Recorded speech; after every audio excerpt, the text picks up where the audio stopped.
Зейнолла Шүкіров атындағы орта мектебінің 3 А сынып оқушысы Сәбит Айжан. Ыбырай Алтынсарин өнер білім башыда. Өнер білім башыда. Тастан сарай салғызды. Айшылы ғалы шөлерге көзді ашып жұматша жылдам хабар алғызды.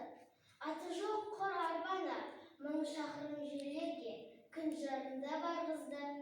Адамды құстай шырды, мал істейтін жұмысты, отпен суға түсірді, отынсыз тамақ пісірді. Сусыздан сусын ішірді, дүниені кезді жалықпай.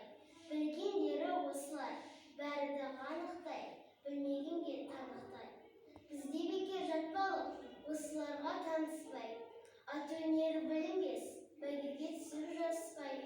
Желкілдеп шыққан көкшөптей, жаңа өскірім достарым, қатарым кетті алысқай, ұмтылыңыз қалыспай. Біз бірден боп өсірдік, иектегі сақалды, өнер жігіт көргі деп, ескермедік мақалды.